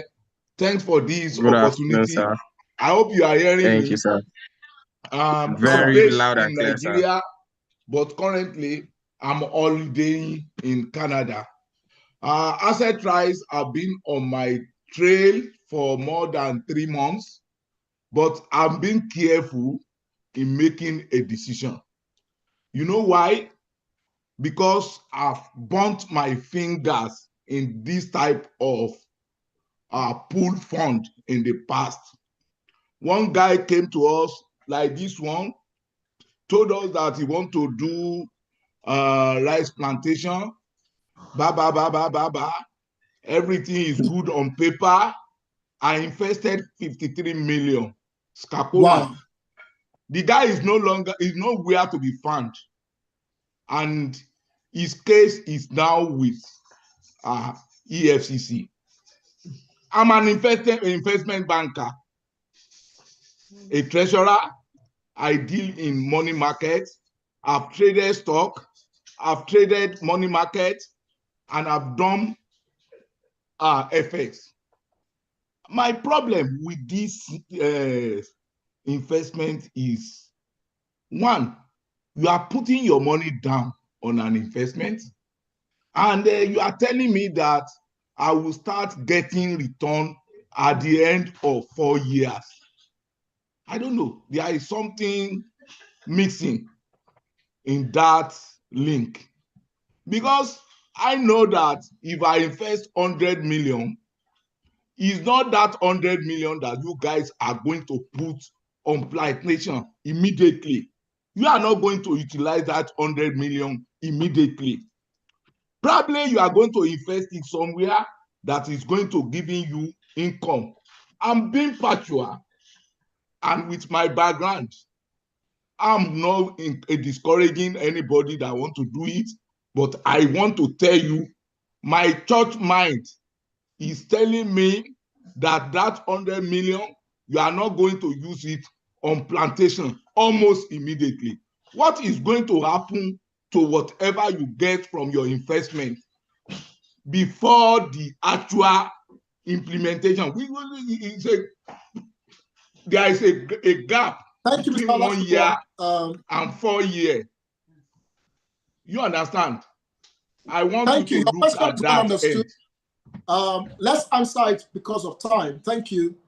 I mean, and that's why we said we earlier noted that this platform is for very high intellectuals like you who understand what they're doing. And let's take it one after the other. Number one, Palmrich model is not a pool of funds. We are not crowdfunding. That is not the model. We're not telling people, bring your money, we will invest it on your behalf and pay you XYZ return. If that is what you hear from anyone, please don't drop your dime on the project. And we have emphasized again and again, this is not a debt model. Number two, your ROI does not start when the palm trees start fruiting. Your ROI starts from the day you own the land. And I'll tell you why. I'm very sure that Mr. Olashukwu has bought several real estate properties. You are a very well vested investor, and I know you have some portfolio in real estate. The land that you bought, the land may not be paying you naira and kobo now, but it does not mean that you are not earning from the land, because your ROI is not just on the land. It's not just the cash that comes. It comes even from the appreciation that starts happening on the land. And I'll give you a clear example with our Ekpe. Mr. Shagun Adirigbe is live here, and he has several of his club members who are vested in this project. And I know last year, one of his club members sold some plots of his land. He bought it for 700,000, and he sold about 3 plots from his 10 plots from minimum of, I think, 3 million. Mr. Shagun, please, are you here? It sold for a minimum of 3 million per plot. And that was last year. The project started in 2022. For an investor, is that a return? That is a high return. From 700,000 in 2-3 years, selling it at 3 million per plot, because he needed funds and he needed to cash out. And then we had enough people who are waiting because that place already started fruiting. So it is clear that your return does not start when your palm trees start fruiting. Your return starts immediately with start development on the land. I'll give you another scenario. We sold out the Palmrich Zone A of Ewekoro 3 months ago, and we sold out at about 450 or 500,000 per plot, though we sold in acres. And as at 2 months of last month, we have people who are willing to buy off from willing seller at 850,000 per plot, because that entire place is already planted. And we told investors, if you are willing to sell, please come up and sell. So land is a value that you can trade, and Mr. then Ojama its appreciation is Mr. Ojama Moye. Mr. Ojama Moye. Please. Mr. Hello, Ojama Mr. Moye. Lashko. Can you let him speak? Answer the question. Thank you very much, sir. So the third question, investing somewhere. You invested on rice. We have majorly, sounded some warnings in this project. Agriculture is vast. Palm tree is not the only major thing you can invest on. You can decide to invest on plantain, pepper, whatever. However, you should consider your risk in investment. So what happens if fires enter your rice farm? That is the end. What happens if birds destroy your farm? That's the end. So it may not be that the person who told you to bring his fund to invest in rice want to dupe you. I have seen a lot of agri-businesses that have failed, even personal agri-businesses from people who did not put their money in the hand of a third party that has failed. And it failed because of risk. You have poultry farms that are shutting down in numbers because feed goes expensive and they can't feed the birds and the birds will die. It is agri. So imagine if you have collected, the person collected your money to invest in rice and then the risk portfolio is high. So, but we are saying that with pantry, the risk is minimal. We did not say there is no risk, but the risk is minimal. But also have the understanding that the first thing you are investing here is your land. And then it comes to the pantries that start fruiting from the third year. And when you even talk about returns from the third year, I am also sure that as a structured investment person and as an investment banker, you have diverse portfolio of investment. You have the short-term investments, you have the long-term investment. If you are making long-term investment, you wait for a long term. And I'm sure if you're waiting for 3 years for an investment that can pay you for over 30, 40 years, take the portfolio of Okumu, for example, and tell them that the ROI is not good enough because after they waited for 3 years and 40 years counting, they are still making ROI in billions of naira. So these are the different cases that we must examine when we are coming into agriculture. We are not saying our model is perfect. Every investor has the right to put their funds in different portfolios, but we are saying to you that the pantry and the land ownership model have some level of assurance. And in terms of ROI, your ROI is not just dependent on the pantry, it is also dependent on the land. You have asked a very brilliant question, sir. I mean, one of the most brilliant questions tonight, because a lot of persons have come to us that, oh, why do we start earning from the third year? It is not a crowdfunding. The only source of we having money to pay you, I mean, don't even say we're having money to pay you. The only source of money that pays you is the production from the oil palm. It is not crowdfunding in any way. So not until the pantry starts fruiting, you don't earn. And for those who have bought Ibadan, it is clear. You bought into an already fruiting tree and you start earning from that same year. And then if you want to intercrop in your plantation, you and earn from the first year, you then diversify into maybe you want to do yam, you want to do cassava, and you have a wider window of other things that you can do with your land so you can start earning money. Now, the notion that, oh, the money is put into other instruments, sir, you can break this down. If you are buying a plot of land for 2.4 million, where per acre, that's 6 plots, where in Nigeria can you get such land? And after getting the land, you have to consider that all the trees that we are planting, they are grown and they are paid for. One of our major grower is the Oktupa Oil Palm PLC. And those seedlings from NIFOR, they are expensive.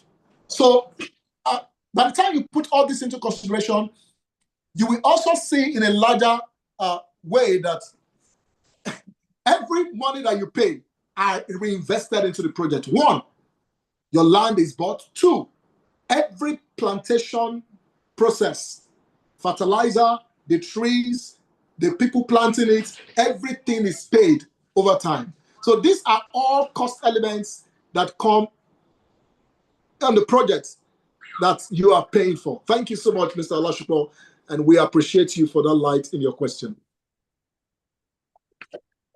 Okay, thank you very much, sir. We can take Rosaline. Rosaline, please, you can unmute and ask your question very quickly.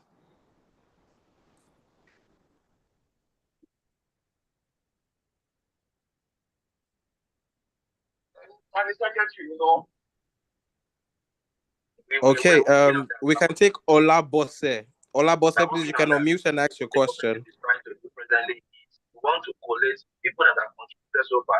The register member on one Excel sheet, register number, savings. We want to do that sheet.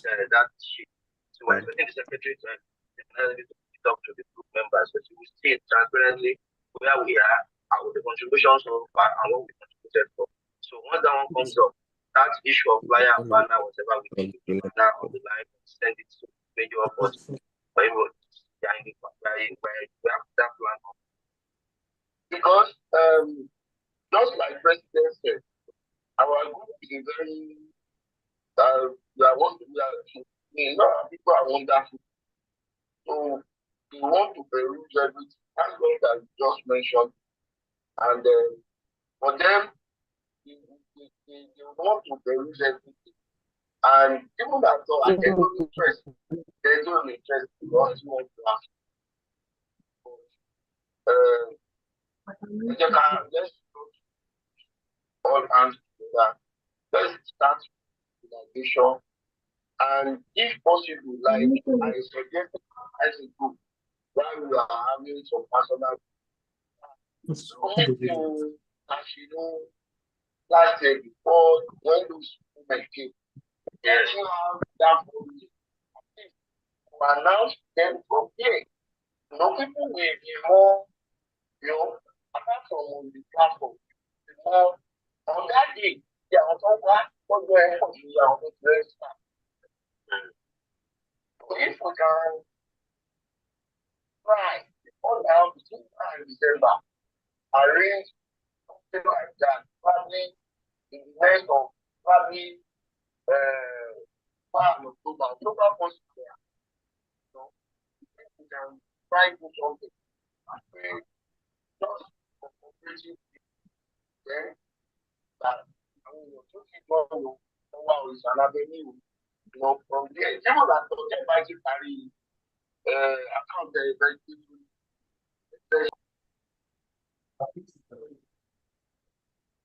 There's slide for our presentation for our, you know, very long way. I think someone is speaking. Your mic is very loud. So can you just help us mute your mic? So sorry about that. We can have Mr. Akinfewa now. You can unmute and ask your question, please. Thank you so very much. My name is Akinfewa, as I've mentioned. Thank you very much, sir. Sincerely, I appreciate this meeting and all that have been said. Number one, like the first person spoke, I also invested in a lot of things, and it's like Nigeria today, you are afraid to put your money in anything. One of the things I want to ask, sir, like recently, about 2-3 years ago, I got about 7 plots of land. I mean, 7 acres. And they said they were going to plant a plantation. It was like, just bring money, want to clear, bring money, bring this one, bring that one. And I stopped. Those lands are still there. So I don't know if this company can take over, look at it, take over, and then look at what they can do there.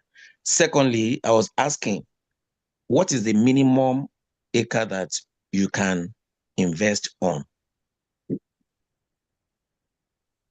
Thank you. The question is clear. Let me say again that it's always a very sad case with a lot of investment going wrong. And we are not claiming the saints, but it's almost all the same story from abroad to Nigeria to everywhere. However, my simple advice to most of us is that for every instrument that you are investing in, you have done even personal investment that has failed before, not even giving anybody your money. Risk is the major consideration. Involve lawyers, involve investment bankers, involve people who can analyze risk for you before investing into any venture. It is very, very important.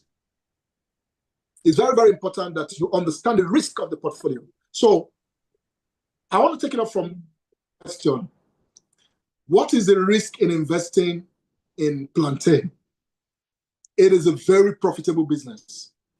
However, you need to mind the risk.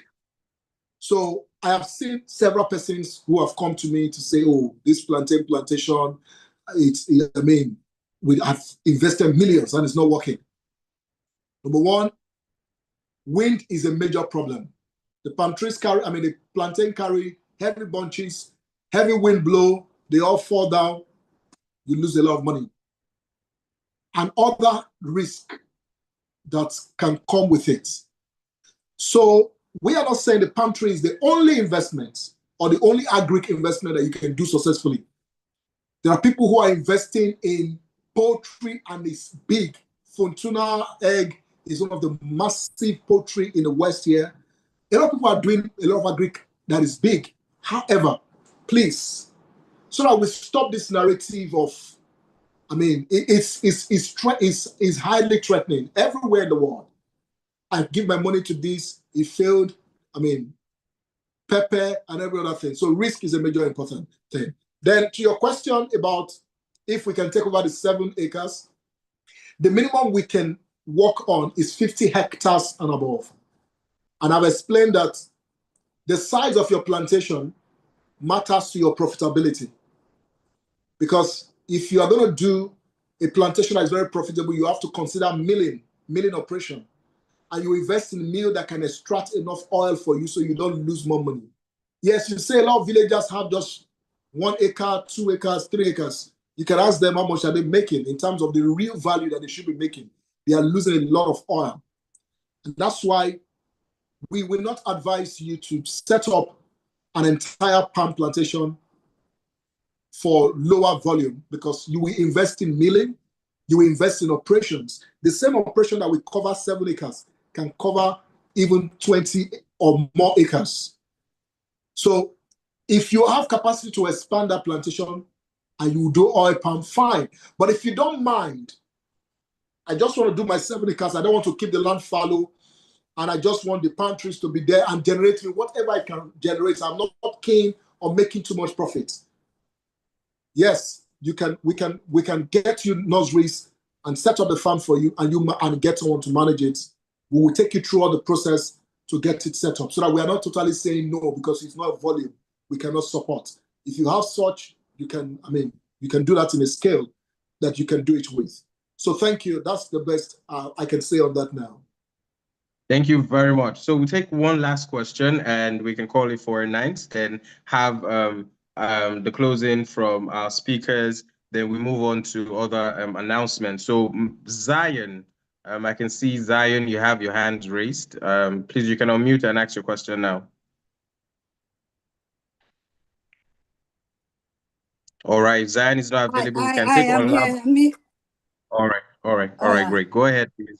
Thank you very much. My question is Thank very you very simple. I saw this Ilu Asheyori.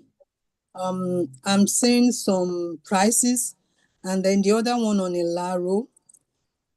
I saw that there's difference in price. I just want to know what's the difference between these two places. Is it just location or development or what? For 10 hectares. Thank you so get much, my question? Very loud. Yes, ma, your question is very good.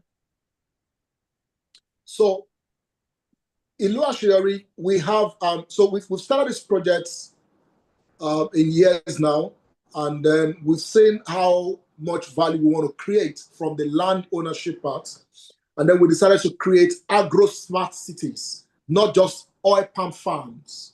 So the agro-smart city, we have one that is currently successful and growing, which is the Palm Fortune City in Ado-Odo. And that has 5 districts. It has the Palm Plantation District, the Residential District, the Agro Boulevard District, the Agro-Tourism District, and then the Commercial District. Why the Agro-Smart City? We want a city where people can live, play, and work, and their source of revenue is from agriculture. And that will affect massively the value of the land. So for the agro-smart cities, we fence them round. No matter the size, we fence them because we develop it as an estate. It is structured with infrastructures like an estate, like you are having a GRA.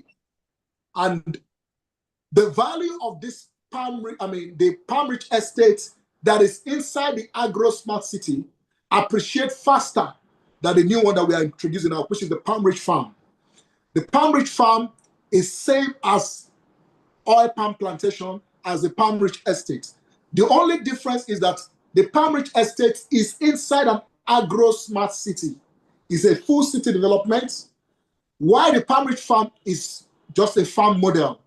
Like you have the Okumu Palm PLC, you have the large farm, Okumu have a large farm. So what is the major difference for investors?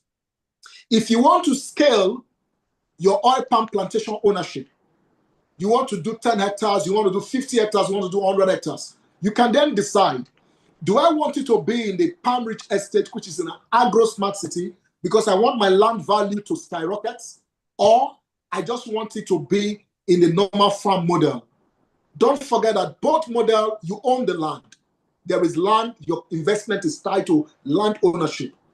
Both model, you have palm trees planted on your land. The only difference is that the Palmrich estate in Ilu Ashori and in Palm Fortress City, which are agro-smart city model, have higher tendency for more appreciation. So for example, if you come to both Palm Fortress City now and agro-smart city, you will see well over 2 kilometers of fencing. You will see well-structured gatehouse. You will see a lot of estate development going on there. Unlike the Palmrich farm, we are not going to be doing perimeter fencing with block. However, there will be security measures, which is not like the Palmrich estate. The Palmrich farm is also as 100% secured. The only reason why we are introducing the Palmrich farm is that some of our investors want to scale the volume of their Palmrich farm, and they don't want to pay as much as it being in an agro-smart city. So if you want to scale and you don't want it to be in the agro-smart city, and you want it to be in the Palmrich farm, you will be paying less. So the Palmrich farm is 2.4 million naira, all inclusive. Your land, your palm plantation, all you are paying is 2.4 million per acre. And for an hectare, for 10 hectares, you are paying about 58 million thereabouts. But for the Palmrich estate, your 10 hectares is about 98 million at discounted price. And the difference is because for the Palmrich farm, you will pay for development fees, which covers perimeter fencing, block fencing. In the Palmrich estate, for the Palmrich estate, you pay for perimeter fencing, which will block. You pay for other amenities that we are developing, which covers development. But in the Palmrich farm, because we are not going to be doing block perimeter fencing, that cost has been taken off, and that's, you can expand into whatever volume that you want to do. So those are the two, those are the major difference between the Palmrich farm model and the Palmrich estate. So we are saying to investors who want to scale their investments, you can take an option. Do I want to scale my investments because I want more appreciation on land? I want to own land that can appreciate faster, or I just want to own a farm and own more oil palm plantation that can give me more revenue from palm oil. Don't forget, you are going to get the same revenue at both edges from palm oil. Thank you. Thank you very much, sir. Thank you very much. I think that was the last question we have on our live. So I'm very glad that we've come to the end of today's program. But before we go, would there be any other remarks or comments from any of our panelists? Mr. Rotimi, would you like to say anything to close up before we move to the person that will speak last? Mr. Shegu and Mr. Kunle, would there be any other thing you'd like to add to what has already been said? Questions or comments, sir?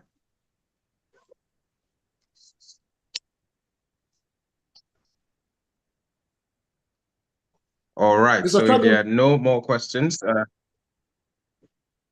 Okay, let me add this, Chidera, to say that we appreciate everyone who turned out to listen to us this evening. Why are we doing what we are doing? We want you to be in the project and make informed decisions. You are not buying what anybody is saying to you and coloring. You are buying what you understood the project to be. And that's why we take a lot of time to host programs like this, so we can educate our partners on what we are doing before they commit their resources. And we appreciate your time, and we beg with you. This has gone beyond growing a palm plantation farm. One of the major areas where we got our partnership from at the House of Lords is the fact that this project is solving climate change. We are planting economic trees that will support the ozone layer. Number two, our Palmrich estate in Ekpe precisely is currently the biggest farm in Lagos State, and we have grown millions of yams from the Palmrich farm, which is supporting the drive drive for food security nationally. So, and consider the numbers of persons that we are also being able to employ by these projects. Consider the number of persons that this project is able to, put food on their table. So you are creating jobs for a lot of Nigerians by you having an understanding of what to do in palm plantation. You are solving a major problem with the climate by planting economic trees that can support the ozone layer. Most of us fly every time. We fly from Nigeria to London, to UK, to Dubai, to everywhere. The ozone layer must be a concern to you. It must be a concern to you because you don't want your flight to be disrupted, aren't? So we must plant trees that will support the climate and majorly security.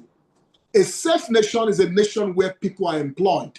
A safe nation is a nation where people can eat before going to bed. And this is a major call out for everyone that we are not doing this because we know everything. Partner with us to do this right. You are free to come to the office every time. You are free to call us up and make sure that we are getting it right. And every time you sense anything that is not right, please reach out to us and let us provide a lasting solution to that immediately. Because our mantra is that we must build this as a sustainable movement. Thank you so much. Thank you very much, sir. So I'll move on to the last person who's going to speak to us today, Mr. Chris. Mr. Chris will be giving us all the current estates running, the prices, and also offers available for each and every one of these locations, how you can come in on the project, and every other necessary information. Also, he'll be giving us more information about inspection. So I saw a lot of questions saying, can we see the site? Yes, we can. You can definitely see the site before you make a decision. And he'll be giving us all the necessary information on dates, time, takeoff time, and all the necessary other information that we need. So, Mr. Chris, if you're on, we'd love to take you now. Thank you very much, sir. Okay, thank you very much. And a good evening once more. Thank you for staying till this time. Very quickly, I'll run through the information you need. For inspections, we have inspections every week. Inspection to phase 7 Adodota takes place every Thursday, while inspection to the phase 8 in Iwekoro takes place every Wednesday. First to third Wednesdays of the month and first to third Thursdays of the month, we go to those two estates. And then the last Thursday of every month, we go to Ibadan for inspection, last Thursday of every month. And the last Saturday of every month, we go to both Iwekoro, the phase 8 and the phase 7 in Adodota. And our departure time is 9 a.m. Get to the office before 9 a.m. so we can leave at 9 a.m. Then also we can pick you up. The meeting point is at office. Office location is plot 775 Shomide Odujinri Avenue, right here in Olora, just very close to Bega. So we meet in the office, or we can pick you at designated bus stops along the route to those estates. We can pick you up. You don't need to come to the office. For instance, if you live in Abulegba, if you live in Songo, you don't need to get to the office. We can pick you up from any designated bus stop, take you to the site, and bring you back also. Then there's an announcement for those on the tribe and even our new prospects concerning the 10-hectare offer. I'm going to read the names of all the estates, but just before then, we be informed that there is a waiting list for the tribe members who want to upgrade to 10 hectares. The same for our prospect. If you want to upgrade, you can get in touch with our numbers on 0802 324 4444. You can call Choma or message Choma on 0802 324 4444. The number is also on the chat box. You can get the number. But what I also want to say, whatever you want to do, please reach out to your consultant and carry them along so that they are informed of your transactions. Our consultants are our valuable partners and we cherish them so much. Make sure you get in touch with whoever invited you, our consultant and partners, so that they can be aware of all your transactions. Then finally, all the locations of our estate, the estates that are still selling, Phase 5, Palmrich Estate Phase 5, located along the Iwo Road in Ibadan, is selling for 5 million naira per plot, while the estate in the Phase 7, Palmrich Estate Phase 7, is selling for 1,625,000 naira for one plot, 9,250,000 for 1 acre, and 22 million plus for the hectare. And that price is all inclusive of statutory fees. We go to the Phase 8. The Phase 8 is not selling in plots, it's selling only in acres and hectares. The Phase 8, which is located in the Ilu Ashiori Agro Smart City, is selling for 4.3 million naira for the acre and 10.6 million naira for the hectare, while the Palmrich farm, which is newly introduced, is selling for 2.4 million naira for the acre and for 5,850,000 for the hectare. Now for the 10-hectare offer, we have a very, very large discounted price, so you can scale up your ownership, whether you are buying new or you are upgrading. The offer is there. The first offer for the farm, there's no discount on the farm because the farm is heavily discounted. So, but with 57,600,000, you can acquire a 10-hectare expanse of Palmrich Estate that comes with insurance cover for your estate. And then on the Phase 8 estate in Unigbedu, Ewekoro local government area, there's a special offer for the 10 hectare. Instead of 106 million naira for 10 hectares, remember I said 1 hectare is 10.6 million. Instead of 106, if you are buying afresh, we will give you at 98.5 million naira with a bank guarantee attached to it, personalized insurance, and personalized documentation. That means you have a private estate within our estate. We'll do private personal documents for you. And with the bank guarantee, it means that when you make an initial deposit, we will process the documents and the insurance and hand over to you. Then for the tribe members, those of you who are already our esteemed partners and landowners in the Palmrich estates, instead of 106, instead of 98.5 million naira, with just 79.5 million naira, you can buy a 10-hectare, you can own a 10-hectare in the Palmrich Estate Phase 8. And finally, again, once more, do reach out to your consultants so that they can know of all your transactions with Asset Rise. Thank you very much. It's been a very engaging time. Over to you, Chidera.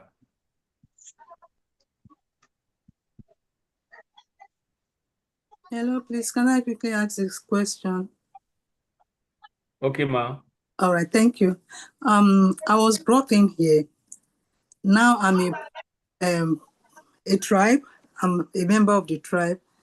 Yes, What ma'am. if I want to bring people? What's my gain? If I also want to bring people to come and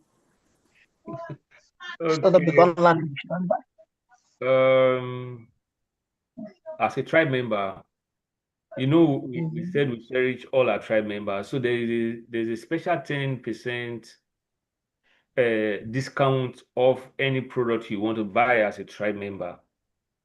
So if you want to buy another estate, you have a 10% discount.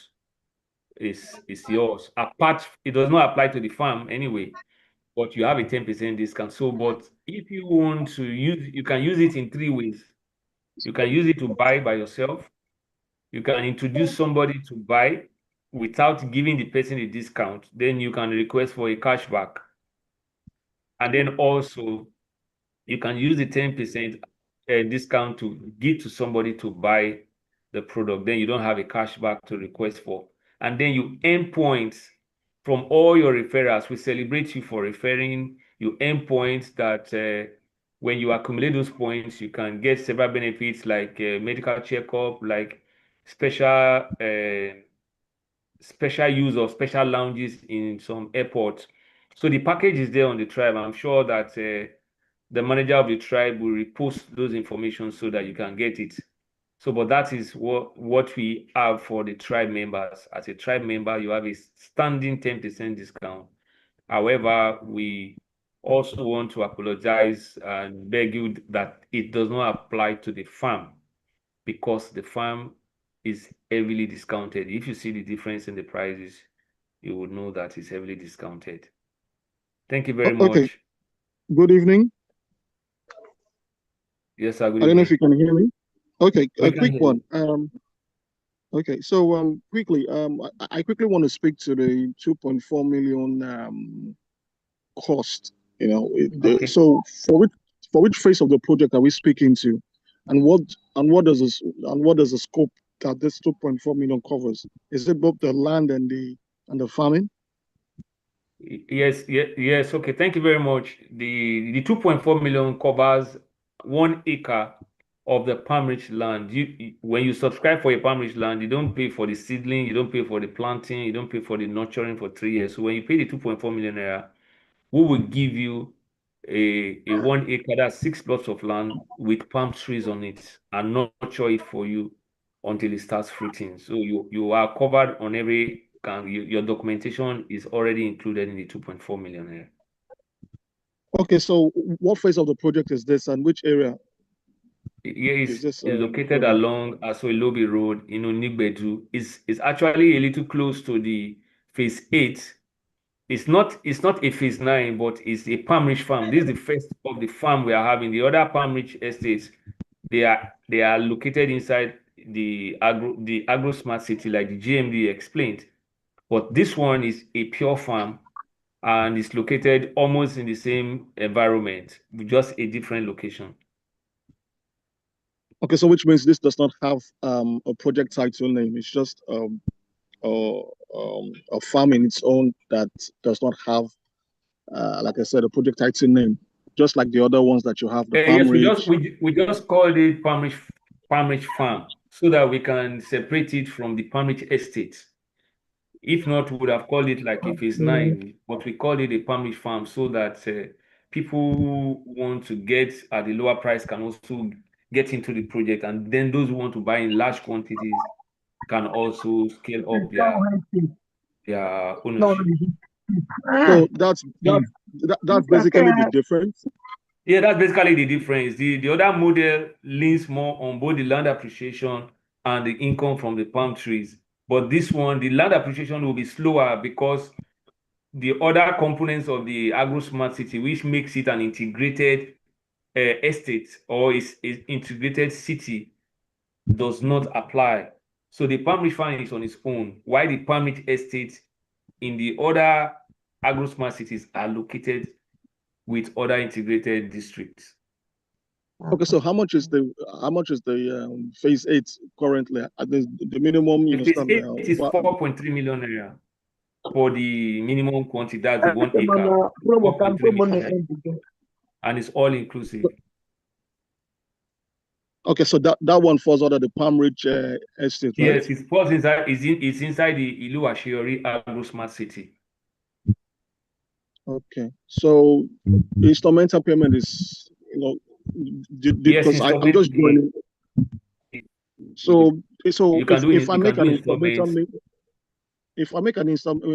an initial deposit of maybe probably say 2.8 million, then the remaining installment, how would it look like? Because I'm looking at the case whereby I make such an investment, then I should expect that certain documentations, should be given to me, at least for purpose of at least to provide some form of confidence for me that I have a contract existing with the business. Okay. Okay. When you make that deposit, we will give you a receipt, first of all, to acknowledge the receipt of your payment, and we'll give you an invoice to show the total payment. Also, we will give you a contract of sale. That means we have a document that shows that there is a transaction between both of us. So you receive the contract of sale, you sign it, and send us the acknowledgement page back to us. Then when your payment is completed, we will give you all the title documents that you are entitled to get. That is the deed of assignment, the survey in your name, the overall documentation for the whole estate, and then an allocation letter. So the instrumental payment, Yes, does it have after your depot, how long do you a- want? If you want 0 to 3 months, you don't need any, it doesn't come with any attached interest. But if you are going to spread the balance for up to 6 months, you just charge you a little interest. For like 10, it's just 10% of your land cost. And then if you are spreading for 12 months, it's another 20%. So the lower the time you pay up, the better for you, the cheaper. Okay. Thank you. Thank you so much. Thank you very much, sir. Thank you. We'll expect to follow up on you. So over to you, Chidera. Thank you very much, everyone, for staying this long. It's been a very, very beautiful day with you. Chidera. Thank you very much, sir. Really appreciate the information that you have just given to us. And let me use this opportunity to say a very big thank you to each and every one of us. Also, very, very big thank you to our panelists that we had on today. They gave us an in-depth knowledge into the project and also what we should look out for as investors into any kind of investment at all, because this was a general knowledge about investment as a whole. So I want to say a very big thank you to each and every one of us. Thank you for taking out the time to be here. Thank you for staying on for this long. And I'm sure that moving forward, we're going to be making very sustainable decisions. Thank you very, very much, each and every one of us, and let us all have a great night. Thank you very much.